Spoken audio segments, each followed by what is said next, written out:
नमस्ते मित्रांनो, पुन्हा एकदा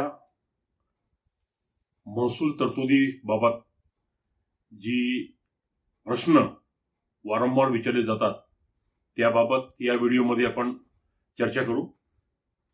नेहमीप्रमाणे आपल्या स्क्रीन रेकॉर्डरची मदत घेऊ।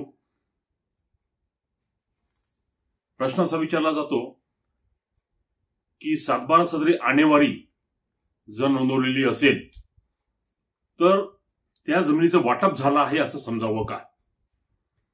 याचं उत्तर आहे नाही।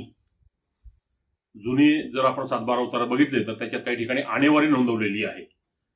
आणेवारी नोंदवावी अशी तरतूद महसूल कायद्यामध्ये कुठेही नाही। त्यावेळेस प्रचलित पद्धतीनुसार आणेवारी नोंदवली गेलेली आहे, परंतु ती कायदेशीर नाही। तर अशी आणेवारी जर नोंदवलेली असेल तर 7/12 सदरी दाखल असलेली आणेवारी हे वाटप नाही। वाटपासाठी कायदेशीर आदेश किंवा नोंदणीकृत दस्त हे आवश्यक आहे। आणेवारीला फार तर फॅमिली अरेंजमेंट म्हणजे कौटुंबिक व्यवस्था असं म्हणता येईल।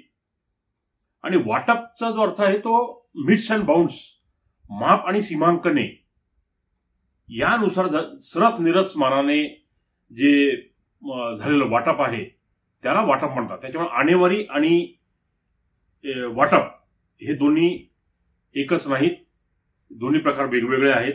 त्यामुळे आणेवारीमुळे वाटप झालेलं आहे असं मानण्याचं काही कारण नाही। दुसरा प्रश्न जो आहे जो विचारला जातो की 7/12 सदरी बिनशेती नोंद घेण्याची पद्धत कशी असते? तर ज्या ज्या कार्यालयातून ज्या ज्या सक्षम अधिकाऱ्यामार्फत, जसे माननीय जिल्हाधिकारी, एसडीओ, तहसीलदार यांच्याकडून बिनशेती आदेश प्राप्त करून घेतले जातात। बिनशेती आदेश प्राप्त झाल्यानंतर कारवाई अपेक्षित काय आहे की याची जी नोंद आहे बिनशेती आदेशाची ही प्रथमतः तालुका नमुना नंबर 2 यामध्ये नोंदवली जाते। तालुका नमुना नंबर 2 मधील नोंदीचा अनुक्रमांक सदर बिनशेती आदेशावर नमूद करून हा आदेश संबंधित तलाठी यांच्याकडे पाठवला जातो। तलाठी यांनी खातेदाराकडून परस्पर बिनशेती आदेश घेऊन त्याची नोंद करण्याचे टाळावे। तहसीलदार यांच्या कार्यालयाकडून तालुका नमुना नंबर 2 मधील नोंदीचा अनुक्रमांक असलेल्या आदेशाचीच नोंद 7/12 सदरी घेणे अपेक्षित आहे। असा फेरफार मंजूर झाल्यानंतर 7/12च्या इतर हक्कात बिनशेती अशी नोंद करावी। बिनशेती ही संपूर्ण क्षेत्रासाठी आहे की अंशतः क्षेत्रासाठी आहे हे स्पष्टपणे नमूद करावं। 7/12 स्वतंत्र करताना भूमी अभिलेख विभागाकडून म्हणजे काही भाग शेती आहे आणि काही भाग बिनशेती आहे, तर यावेळेस आपला 7/12 स्वतंत्र करावा लागतो।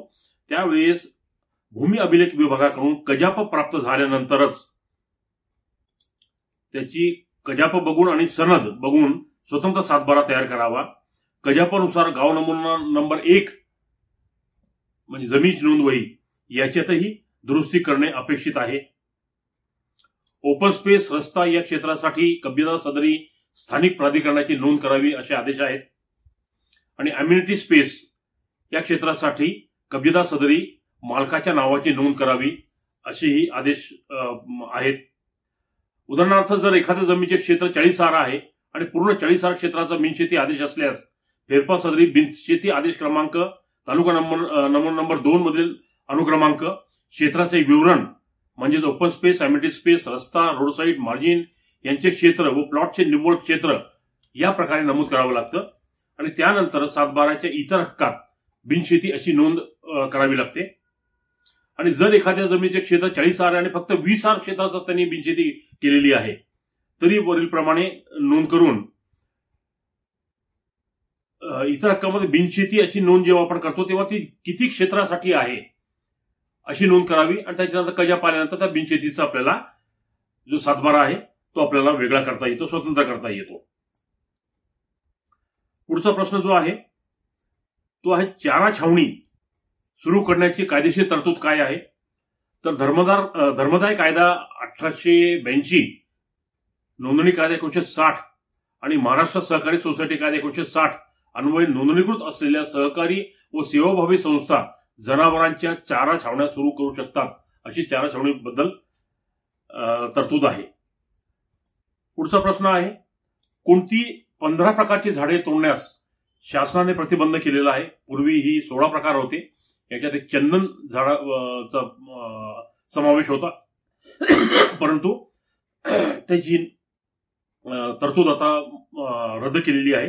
त्यामुळे कलम 26च्या तरतुदींना अधीन राहून हिरडा, साग, मोह, चिंच, आंबा, जांभूळ, खैर, तिवस, अंजन, किंजळ, फणस, हळदू, बीजा, ऐन आणि मॅग्रेव ही जी झाडं आहेत ही तोडायला शासनाने प्रतिबंध केलेला आहे. परवानगीशिवाय ही झाडं तोडता येत नाही. आता ही प्रतिबंधित जी झाडं आहेत ती तोडण्यासाठी परवानगी जी आहे ती कोणत्या परिस्थितीमध्ये देता येते, हाही प्रश्न विचारला जातो. तर वन विभागातील वन अधिकाऱ्याकडून ही परवानगी दिली जाते. पूर्वी जे वन किंवा झाडे तोडण्याचा जो कायदा होता त्याच्या जिथे जिथे जिल्हाधिकारी हा शब्द होता तिथं तिथं शासनाने आता वन अधिकारी हा शब्द समाविष्ट केलेला आहे. त्यामुळे वन अधिकाऱ्याकडून ही परवानगी दिली जाते. ट्री ऑफिसर म्हणतात त्याला. आणि काही परिस्थितीमध्ये जे एसडीओ आहेत यांच्याशी चर्चा करून वन अधिकारी ही परवानगी देतात किंवा विजवरजा.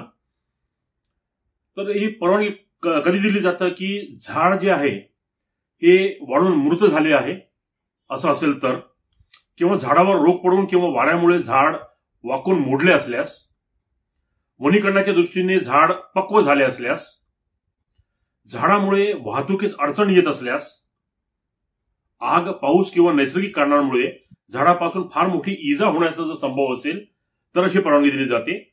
झाडांचा वसवा झाल्यामुळे शेती करणे अशक्य जेव्हा होतं त्यावेळेसही अशी परवानगी दिली जाते. झाडामुळे जीवितास नुकसान पोहोचण्याची शक्यता असेल तर परवानगी दिली जाते. झाडामुळे पाणी दूषित होण्याची शक्यता असेल तरीही परवानगी दिली जाते. झाड वटलेले असेल तर परवानगी दिली जाते.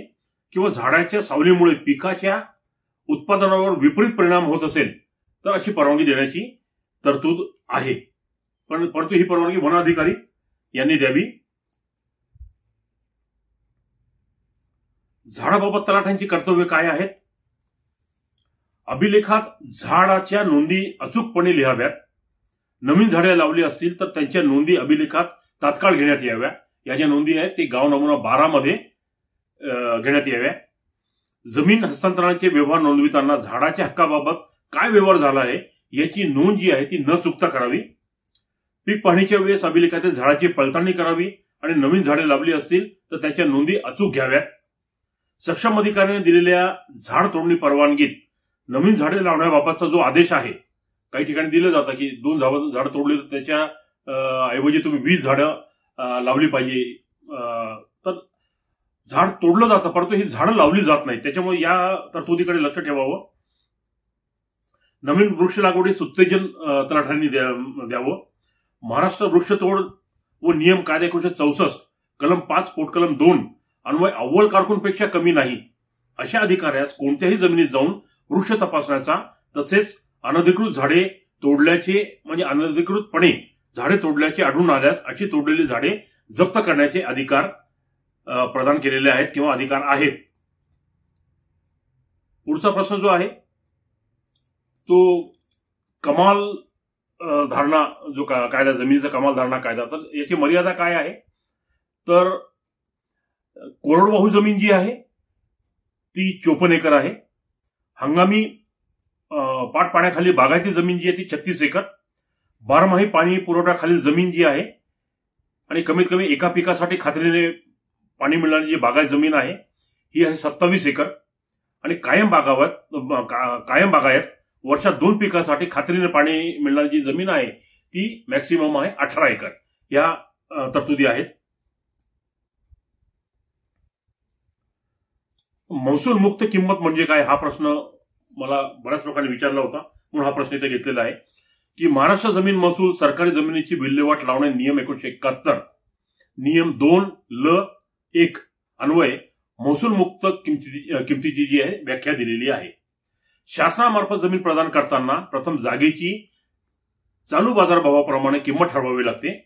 त्यासाठी त्या वस्तीतील अशाच प्रकारच्या जमिनीच्या विक्रीची किंमत, इमारती, जागेचे ठिकाण, तशाच प्रकारच्या जमिनीची उपलब्धता आणि तिच्यासाठी असलेली मागणी, त्यानंतर भूसंपादन अधिनियमान्वये जमिनीची किंमत ठरवताना जे घटक विचारात घेण्यात येतात ते घटक यासाठी विचारात घेतले जातात. या सर्व बाबींचा विचार करून किंमत ठरवण्यापूर्वी लगतच्या 5 वर्षाच्या व्यवहाराचा खरेदी विक्री तक्ता दर हेक्टरी किमतीचा तयार करावा लागतो. असा तक्ता लगतच्या 5 वर्षाच्या व्यवहाराचा नसणे, ज्या जमिनीची मागणी करण्यात आली आहे त्या परिसरातील ती जमीन नसणे, एकाच तक्त्यात एकर, गुंठे, हेक्टर, आर या परिणामात जमीन नमूद करणे, या ज्या चुका होतात या चुका अशा वेळेस टाळण्यात याव्या. आणि वरीलप्रमाणे किमती ठरवल्यानंतर किंवा त्या जमिनीची किंमत ठरवल्यानंतर महसूलमुक्त किंमत काढण्याचं जे सूत्र आहे ते खालीलप्रमाणे आहे की मागणी जागेचे जे क्षेत्र आहे, मागणी जागेच्या वार्षिक बिनशेती साऱ्याच्या 30 पट रक्कम अधिक मागणी जागेची किंमत म्हणजे 2 अधिक 3 हे जर तुम्ही केलं तर ही महसूलमुक्त किंमत जी आहे ही आपल्याला मिळते. पुढचा प्रश्न जो आहे की एका व्यक्तीला अतिक्रमण नियमित करून सरकारी पट्टेदार म्हणून जमीन दिली गेली आहे. सदर पट्टेदार त्या जमिनीचे बक्षीसपत्र करू शकतो काय, अथवा पट्टेदार मयत झाल्यास अशा जमिनीस त्याच्या वारसाची नावे लागू शकतील काय. तर कलम 38 प्रमाणे सरकारी पट्टेदाराची व्याख्या दिलेली आपल्याला माहिती आहे. पट्टेदार म्हणजे भाडेकरू. अशा पट्टेदाराला काही मुदतीसाठी अटी आणि शर्तीच्या अधीन राहून तात्पुरत्या स्वरूपात वहिवाटीसाठी जमीन दिली जाते आणि या जमिनीचे मूळ मालक आहे हे शासन असतं. त्यामुळे शासनाच्या परवानगीशिवाय पट्टेदार अशा जमिनीचे बक्षीसपत्र करू शकत नाही किंवा हस्तांतरण करू शकत नाही किंवा शासनाच्या परवानगीशिवाय त्याच्यावर वारसाची नावही लावता येत नाही. चावडी म्हणजे काय? महाराष्ट्र जमीन महसूल अधिनियम कलम 2 पोट कलम 7 मध्ये गावाचा महसुली कारभार चालविण्यासाठी तलाठ्याकडून वापरण्यात येणाऱ्या कार्यालयीन जागेला चावडी असे म्हणतात. आणि कलम 2 पोट कलम 33 अन्वये एकाच तलाठ्याकडून अनेक गावाचा महसुली कारभार चालवला जातो. अशा 2 ते 8 गावाच्या गटाला साझा असे म्हणतात. बऱ्याच ठिकाणी हा जो उच्चार आहे तो सजा असा केला जातो. त्याच्यामुळं हा उच्चार जो कायद्यामध्ये नमूद आहे त्याप्रमाणे करणे अपेक्षित आहे. हा सजा नसून साझा असा त्याचा उच्चार आहे. कृषी वर्ष आणि महसुली वर्ष कोणती आहेत? तर कलम 2 पोट कलम 1 अन्वये 1 एप्रिल ते 31 मार्च हा कालावधी कृषी वर्ष हा धरला जातो. आणि कलम 2 पोट कलम 32 अन्वये 1 ऑगस्ट ते 31 जुलै हा कालावधी जो आहे तो महसुली वर्ष म्हणून मानण्यात येतो.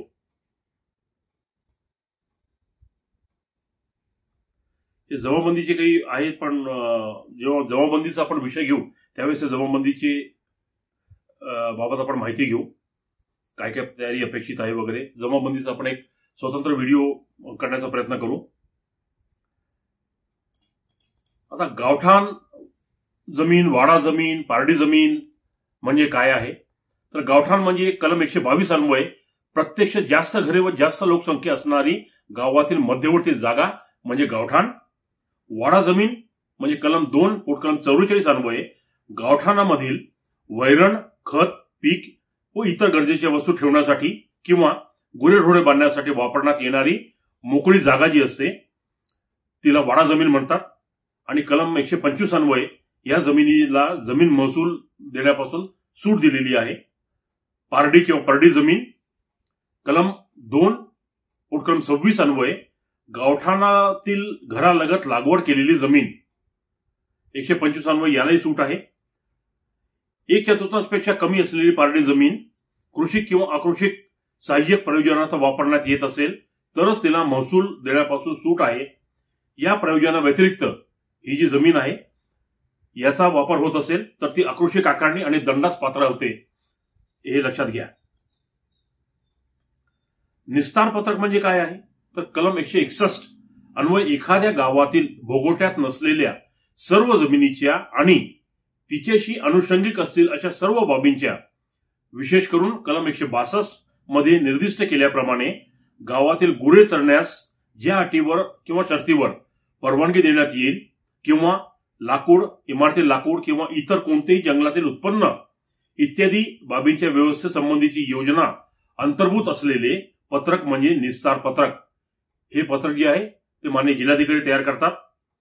निस्तार पत्रकाचा मसुदा त्या गावामध्ये प्रसिद्ध केला जातो आणि जिल्हाधिकाऱ्यांनी ठरवून दिलेल्या रीतीने गावातील रहिवाशांची मते अजमावल्यानंतरच जिल्हाधिकाऱ्यांनी त्यास अंतिम स्वरूप जिल्हाधिकारी देतात. तसेच ग्रामपंचायतीने विनंती केल्यानंतर किंवा एखाद्या गावात ग्रामपंचायत नसल्यास अशा गावातील प्रौढ रहिवाशांपैकी 1/4 हून कमी नसेल इतक्या रहिवाशांनी अर्ज केल्यानंतर जिल्हाधिकाऱ्यांना कोणत्याही वेळी त्यांना योग्य वाटेल अशी चौकशी केल्यानंतर निस्तार पत्रकातील कोणत्याही नोंदीत सुधारणा करता येते, ही तरतूद आहे. वाजिब उल अर्ज म्हणजे काय? कलम 165 अन्वये विदर्भात अनेक वेळा प्रत्यक्ष जमिनीमध्ये हक्क नसला तरीही जी कोणतीही जमीन जे पाणी राज्य सरकारच्या किंवा एखाद्या स्थानिक प्राधिकारी संस्थेच्या किंवा स्थानिक संस्थेच्या मालकीची नसेल किंवा ज्याच्याकडून त्याचे नियंत्रण किंवा व्यवस्था केली जात नसेल अशा जमिनीतील किंवा पाण्यासंबंधातील पाटबंधाऱ्यांबाबतचा हक्क, रस्त्यावरून जाण्या येण्याचा हक्क किंवा अन्य वहिवाटीची नोंद, मच्छीमारीबाबतचे हक्क या संबंधीचे प्रत्येक गावातील या पद्धत किंवा रिवाज असते ती ठरवून दिलेली असते, त्याची नोंद केली जाते. अशा प्रकारच्या अभिलेखास त्या गावचा वाजिब उल अर्ज असे म्हटले जाते. खरीप आणि रब्बी पिके रब्बी गावे म्हणजे काय आपल्याला माहिती आहे. मुख्यतः जून ते सप्टेंबर या खरीप हंगामात जिथं पिके घेतात त्यांना खरीप गावं म्हणतात आणि ऑक्टोबर ते जानेवारी या रब्बी हंगामात ज्या गावात मोठ्या प्रमाणात पिके घेतली जातात त्यांना रब्बी गावे म्हणतात. पुढचा प्रश्न आहे गजाप आणि आकारफोड म्हणजे काय? हे दोन्ही वेगवेगळे प्रकार आहेत. गावातील शेतजमिनी, रस्ते, नाले, ओढे, स्मशानभूमी, वनक्षेत्र, भूसंपादन इत्यादी विविध कारणामुळे जमिनीच्या क्षेत्रामध्ये आमूलाग्र बदल होत असतो आपल्याला माहिती आहे. अशा वेळी गटाचे मूळ क्षेत्र बदलल्यामुळे जमिनीच्या मूळ रेकॉर्डमध्ये मोजणी खात्या करून एक गोषवारा आणि रेखाचित्र जोडून कमी जास्त पत्रक नावाचा विवरणपत्र तयार केले जाते, ज्याला कजाप म्हणतात. हा एक प्रकारचा आदेश असतो. आणि आकारफोड म्हणजे सर्वे नंबर, गट नंबरचे उपविभाग पडल्यामुळे त्यांच्या क्षेत्रात झालेल्या बदलानुसार भूमी अभिलेख खात्याने तयार केलेले दुरुस्ती पत्रक म्हणजे आकारफोड पत्रक. हे दोन्ही बाबी वेगवेगळ्या आहेत, हे कृपया लक्षात घ्यावं. कोरडवाहू, बागायत आणि वर्कस जमीन म्हणजे काय? तर याची जी व्याख्या दिलेली आहे ती महाराष्ट्र जमीन महसूल शेतजमिनीवरील जमीन महसुलाची आकारणी जमाबंदी नियम 1970 मधील कलम 14(e)(2) मध्ये जमिनीचे जे प्रकार सांगितलेले आहेत ते आहे कोरडवाहू जमीन, भाताची जमीन, बागायत जमीन आणि वर्कस जमीन असे 4 प्रकार त्याच्या सांगितलेले आहेत. त्याच्यानंतर याची व्याख्या नमूद नाही, परंतु इतरत्र जेव्हा आपण त्याचा शोध घेतो त्यावेळेस ज्या व्याख्या आपल्याला मिळून येतात त्या खालीलप्रमाणे आहेत. कोरडवाहू किंवा जिरायत जमीन म्हणजे अधिक निश्चित असलेल्या पर्जन्यमानावर ज्या जमिनीत पिके काढली जातात त्या जमिनीला कोरडवाहू किंवा जिरायत जमीन असे म्हणतात. खरीप आणि रब्बी अशा दोन्ही हंगामात या जमिनीमध्ये पिके घेतली जातात. खरीप पीक हे जून ते ऑक्टोबर या हंगामात प्रत्यक्ष पावसाच्या पाण्यावर, तर रब्बी हे पीक नोव्हेंबर ते मार्च एप्रिल या हंगामात जमिनीत पावसामुळे ओल टिकून राहते त्यावर घेतले जाते. कोरडवाहू या जमिनीचा शेतसारा हा बागायती जमिनीपेक्षा कमी असतो. तसेच कोरडवाहू जमिनीवर रोजगार हमी उपकर व शिक्षण उपकर हा आकारला जात नाही. बागायत जमीन म्हणजे काय आहे?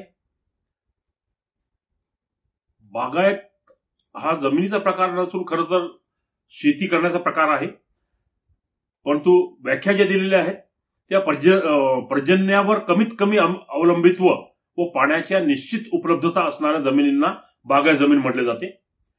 या जमिनींना कॅनॉल, मोट, पाट याने शेतीसाठी पाणी पुरवठा होत असतो.